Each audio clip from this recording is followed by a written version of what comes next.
Well, Chris is very gracious too, and he took the Antichrist last week, and this week he's left me Children of God, which is obviously a much more encouraging topic in many ways. Not so much about the difficulties that face us in the world and the challenges that face us in the world, but more about how God looks after us in the world. And that's a great topic to be thinking about. But it is in the context, remember, of why John is writing to the churches. He's writing to the churches because things are difficult, because people are challenging what the Christians in the churches have heard. There are people saying, no, if you're going to be a true Christian, then you need to do this or you need to do the other, and sowing doubt and confusion. And John is so keen to reassure Christians that actually they are loved by God and they are secure in God's love, and that God has done it all for them. And we know that that's what the letter's all about. And at this particular juncture, in doing that, in reassuring the Christians that he's writing to, he finds himself, I think, just sort of spilling over with excitement at the idea that we're actually children of God, and that is something that we can really hang on to when things are difficult. I've probably told you this before, but no apologies for telling you again.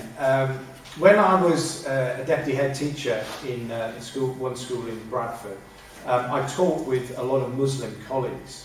And I got to talk to one of my Muslim colleagues quite a lot. Great guy, great teacher. I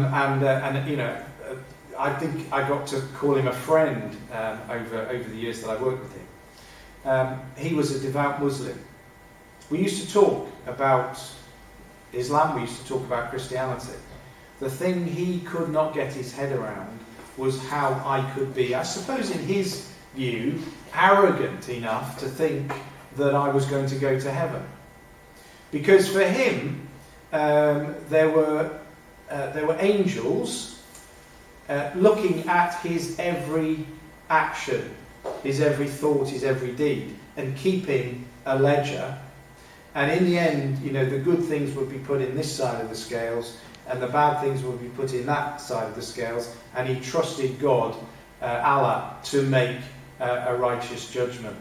But he didn't know whether he'd ever have done enough. And so he lived in this sort of situation, almost a turmoil of not knowing. And the sad thing about the Christians that John is writing to is that they've got themselves into that kind of situation where they're worried about whether they're doing the right things, whether they're doing enough, whether they're believing the right things. And John wants to reassure them that actually God has done it all, and that they are saved. So this letter's written to reassure. And in so doing, at this point, as I said, he spills over in talking about Christians as being children of God.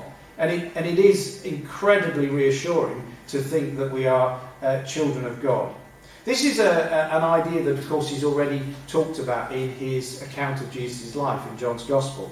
And I'm going to read the relevant bit to you now so that you've got the context. He writes in his Gospel, "The true light," that's Jesus, "which enlightens everyone, was coming into the world. He was in the world, and the world was made through him. Yet the world did not know him. He came to his own, and his own people did not receive him. But to all who did receive him, who believed in his name, he gave the right to become children of God, who were born not of blood, or of the will of the flesh, nor of the will of man, but of God. So to those who did receive Jesus, to those who put their faith and their trust in him, he gave them the right to become children of God." So if you have put your faith in Christ, God adopts you as his children. That is the amazing truth which John, in his account of Jesus' life, right at the start of the account of Jesus' life, he wanted us to understand. And now in his letter, he comes back to that idea because it is such an important one, and it's something that he wants to talk a little bit more about. Just as an aside, it's important to note that John's not the only apostle who talks about us as children of God. It was something which Paul wanted us to understand as well. And so, as we start, let's just listen to Paul as well, saying exactly the same thing. For you did not receive the spirit of slavery to fall back into fear, but you have received the spirit of adoption as sons, by whom we cry, Abba, Father. And of course, Abba is the Aramaic for father, and probably can be better understood as almost as daddy. And when Jesus prayed to God, he used that term. He was praying to his dad. And that's the term which Paul picks up and says that we can use. Amazing. The Spirit himself bears witness with our spirit that we are children of God. And if children, then heirs. Heirs of God and fellow heirs with Christ, provided we suffer with him, in order that we may also be glorified with him. And that's Romans 8:15-17. So this idea of children of God is something that Paul wants us to get our heads around as well. An amazing privilege to have God as our Father, to have Jesus as our brother, and to have, I'm laughing now, to amazing privilege to have other Christians as our brothers and sisters. Sometimes we struggle with that, don't we? But it is an amazing privilege. What faith unlocks then is not just salvation, amazing though that is, not just forgiveness from our sins, amazing though that is, but it also unlocks the relationship with God, where he is our Father, and he loves us as his children. So inevitably, there you go. There's me with my children, and I didn't know Rhiannon when I put this together. I probably did know actually when I put this together that Rhiannon was coming today, but I'd forgotten. And there are my children. Rhiannon is the oldest and the wisest, remains so, and Owen, the biggest by some margin, and Daniel, the trickiest by some margin. There you go. Love them to bits, all of them. I like to think that Owen there is looking at me adoringly. What do you think? Do you think? And you know what? I remember when Rhiannon was born, and we brought her home from the hospital, and I was looking at her thinking, what have we done? We've got this baby to look after now. This is a big thing. This is the biggest thing that you can do, to sort of have a baby to look after. And then we went on and had 2 more. And it is an amazing thing to have a baby and to have a family to look after. It's an awesome responsibility as well, of course. I think that probably, I was thinking back, what are the things that you want when you become a parent? Well, I think you want, first of all, to be able to do a good job as a parent. I think that's number one. And that's what I was thinking when I brought Rhiannon home from the hospital. I want to do a good job. I want to love and protect and care for these children so that they will become wonderful adults. And I think that's probably the first thing that you want. I think you also want them to love you, obviously. You want that, you want that reciprocation. And you want them to get on with each other too, if you've got more than one. You want them to love each other. You want the family to be functional. But I think you also want a third thing, actually. You want your children to be like you. You don't want them to be you, of course. You want them to be their own people. But I think you sneakily want them to be like you. So, for example, it was a few years ago, Daniel announced, despite having been brought up in England, that he was a Welsh rugby supporter like me. That was just great, that he wanted to support my team, He supports Leeds, not Cardiff City, for which I don't blame him, I have to say. But no, for he was going to support the Welsh rugby team. So you have that idea, don't you, that you want your children to be like you. Well, as John explains this, I think, revolutionary idea, it certainly would have been revolutionary to the Jews, this revolutionary idea of God as our Father, they're very similar ideas that he explores, but obviously in a different way because we're talking about God's relationship with us. And I think I want to look at three ideas that he looks at in this passage that we're looking at. First of all, he talks about adopting, God adopting us, God choosing to become our Father. Secondly, he talks about relating, so how we relate to him, how we relate to each other as the family of God. And he also talks about imitating. He's really clear that as children of God, we should be trying to imitate our Father in heaven. Rather like, I want, my children to support the Welsh rugby team. It's a bit of a poor example, really, isn't it? But God wants us to imitate him. He wants us as his children to be like him. So those are the three things that we're going to look at. And we're first of all going to look at adopting. And this is, when you look at the passage, you can see this idea of adopting and becoming children coming through the passage really clearly.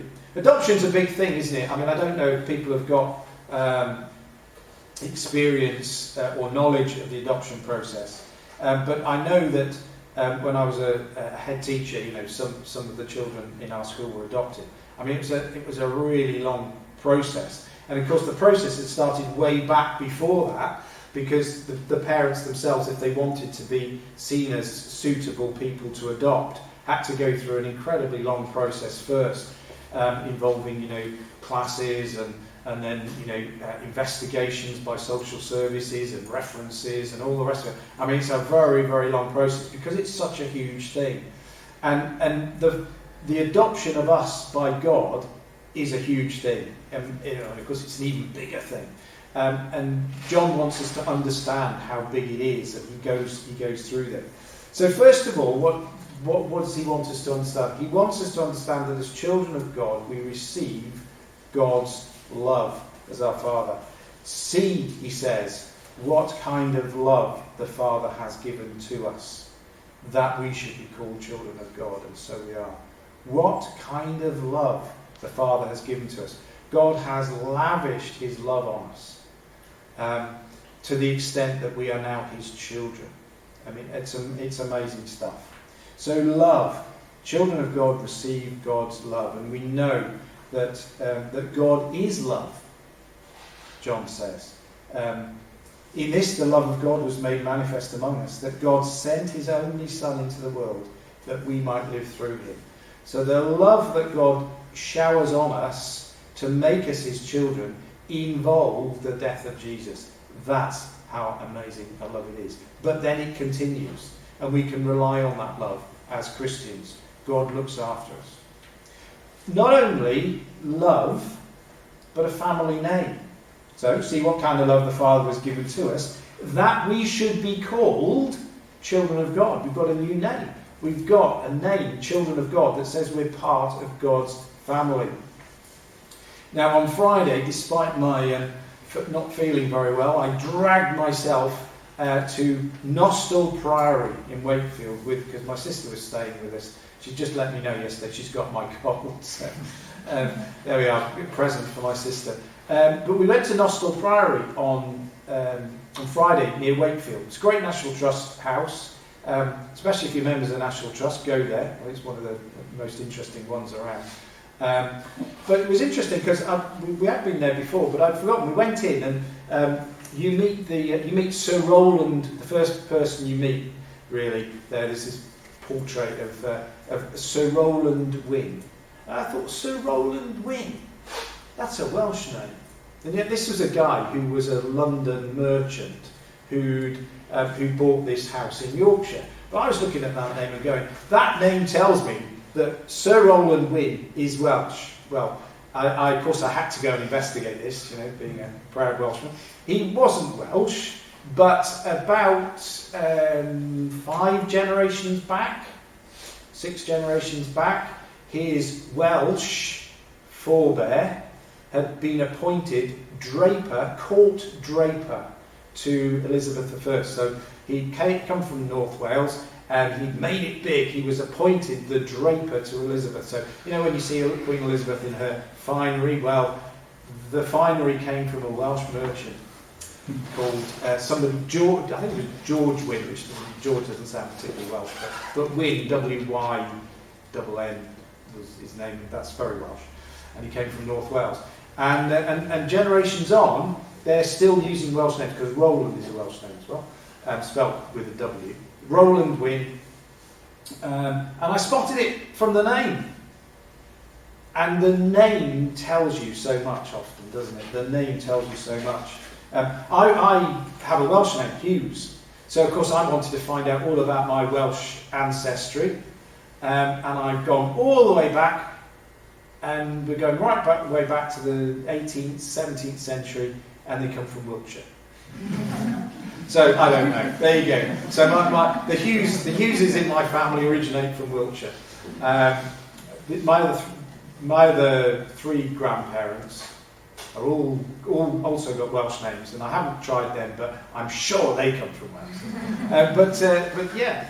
But normally the name tells you, doesn't it? And we've got this name, Children of God. And what does that tell us? Well, it's just amazing what it tells us to have that name. And we could talk about that for a long time. In the Old Testament, the people are often called children of Israel, of course, and often called children of man, but never children of God. And I suspect that would have been far too presumptuous to have thought about using that name. But we can now use that name. In fact, we've been given that name, children of God. But not only does God shower us with love, not only does he give us a family name, but he gives us a family status. So again, in verse 1, see what kind of love the Father has given us, that we should be called children of God. And here John emphasises, and so we are. You know, he almost didn't need to put that in, but he puts it in for emphasis to say that is our status. We have that new status. The Wynnes at Nostell were desperate for status. That's why they built, they're only minor gentry. They were very rich.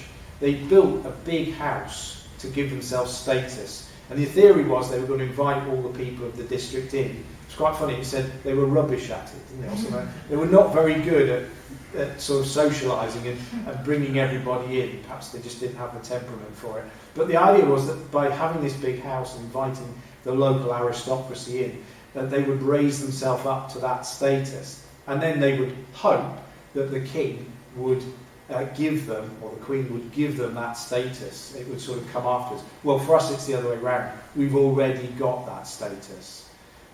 We don't have to work for it like the Wynnes had to work for their status. We've already got it. We've got the status of being in God's family. And what we do follows. It's not a way of getting that status in the first place. But then also we get confidence. Look at 2:28. And now, little children, abide in him, so that when he appears we may have confidence. It's a scary thought, isn't it, that one day we will face God in a very real way. And that's a scary thought. But what John is saying is it shouldn't actually, although it's a scary thought, it shouldn't actually be something that scares us. We should have confidence in that day. Why? Because we are children of God. And if we hang in there as children of God, then when he appears, we may have confidence and not shrink from him in shame at his coming. I mean, one of the things I wanted for my children was confidence, that they would be confident. But for them, the confidence comes from their experience. What John is saying is that our confidence doesn't come from what we have done. It comes from what God has done for us. I think of I'm trying to think of the right name now. My mind's got a complete blank. This is weird. What's the story here of Dorothy and the Yellow Brick Road? Wizard of Oz. There you go. I couldn't remember what it was called. The Wizard of Oz. In the Wizard of Oz, the lion wants confidence, doesn't he? He wants to be courageous. How does he get courage? Anybody remember? Anybody remember the story? How does he get courage? It's not through his experience. It's not through anything he does. He gets a certificate that tells him he is. Or a medal. I think maybe it's a medal. I don't know. He gets something for the wizard. Certificate or medal, possibly both. It says you are a courageous lion. And then he believes it. He becomes a courageous lion because he's been told he is. Well, you know what? It's like that. Our confidence comes from what God has first done for us. And our confidence then follows the status and the promise that we've been given. It isn't the other way around. It's not like my Muslim friend who if he had any confidence, it was in what he had done. It's not like that for us. Our confidence comes from the status that we've been given. And isn't that amazing? Finally, the last two, protection and an inheritance. John says in 3 verse 8, the reason the Son of God appeared was to destroy the works of the devil. When I was a kid, I fell out with a boy at Sunday school. I can't remember how or why. At the end of Sunday school, his dad, hearing what this boy had done, what I had apparently done to his son, rather, came into the church. He wasn't a churchgoer himself. Sent his son to church, presumably to get rid of him for Sunday mornings. And he came in, and he lifted me up. I was about 8 or 9 at the time. I can remember it now. I can remember exactly what he looked like, so I remember his face in my face. He lifted me up, slammed me against the wall, right? His face in my face, swore his head off and told me that, if he did X, Y, and Z, he would sort me out. Remember it to this day. And I remember thinking, my dad's bigger than your dad. My dad's bigger than you, rather. My dad's bigger than you. My dad wasn't bigger than many people, actually. He was about my size. But he was definitely bigger than this bloke. He was tiny. Tiny and very red at the time. Tiny and very red and very angry. And I remember thinking, my dad can sort you out. I have no idea whether that was true. My dad was generally a fairly mild man. Not always, but generally. I don't know whether you could, but I remember that. And then there's this idea, isn't it? My dad's bigger than your dad. Or my elder brother's bigger than your elder brother. Actually, he is the really big story around my dad is bigger than your dad. Our dad is so big that he defeated the works of the devil. And that gives us the ultimate protection. And again, it's about relying on what God can do for us. No temptation, Paul writes, has overtaken you that is not common to man. God is faithful, and he will not let you be tempted beyond your ability. So it's not just that at the cross the devil was defeated, but there's an ongoing defeat of the devil, in that God is always bigger than the devil, and God can protect you and stop you being tempted beyond your ability day by day. Finally, an inheritance. Paul wrote, didn't he, about being children of God and being heirs of God as a result. And John does the same now. Beloved, we are God's children now, and what we will be has not yet appeared. But we know that when he appears, we shall be like him, because we shall see him as he is. There's a double inheritance there that we can look forward to.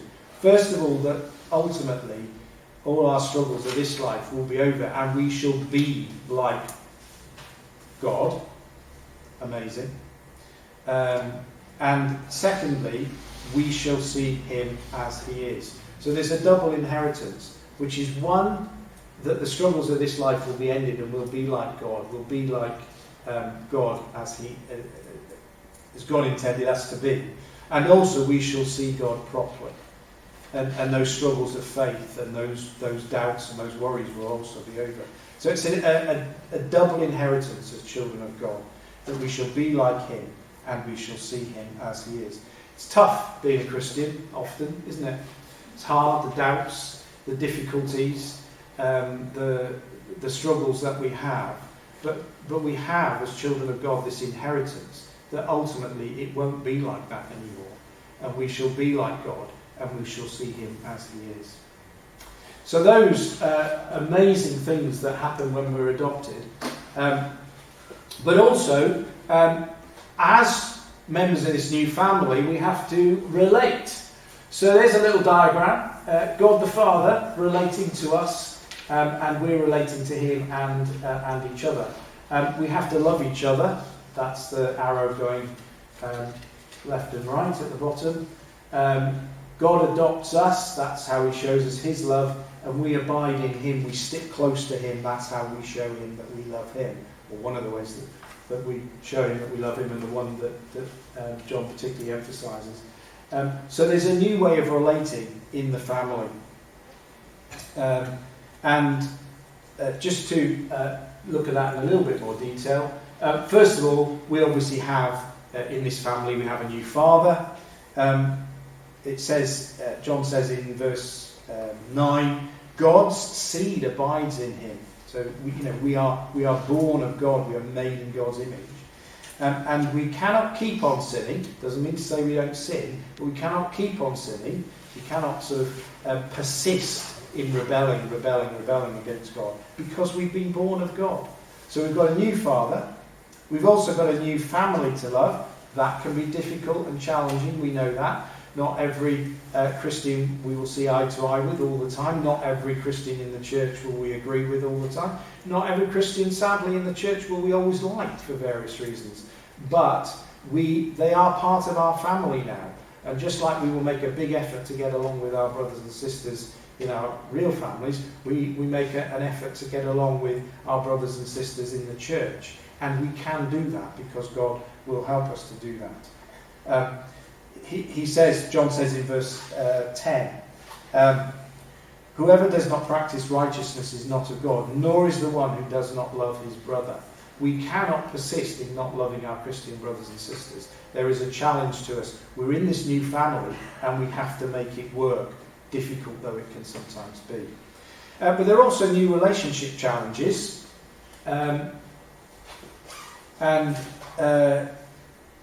It says that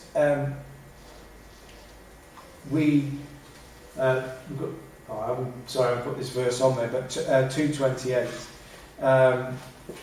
The reason, where is it? Sorry, apologies for the moment. 2:28.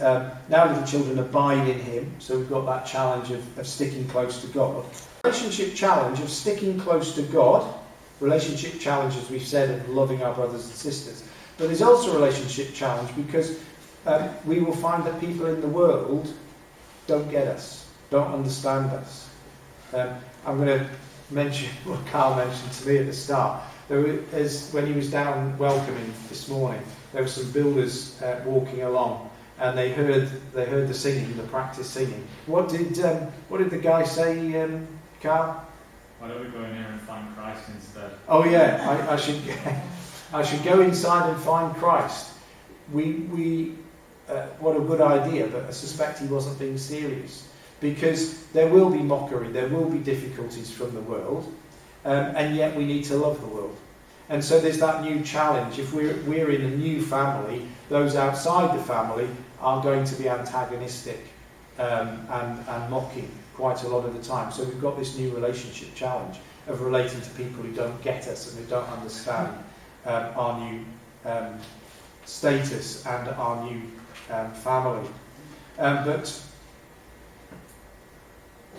in Psalm 17 verse 8, David says to God, hide me in the shadow of your wings. And that's the take that I want to take on abiding in God. We need to be saying to God, hide us in the shadow of your wings when things get difficult. Let's build that relationship with God so whatever comes at us, we can cope. Finally, and here's the big challenge too, because we're in this new family, because we've got a new father, we should practice righteousness because he is righteous. If you know that he is righteous, John writes, you may be sure that everyone who practices righteousness has been born of him. So God is righteous, God the Father is righteous, therefore we should be righteous. this is about actions. This is about God is righteous, God's acts are righteous. Our acts should be righteous. We should be looking to do the right thing. But we should also be pure because he is pure.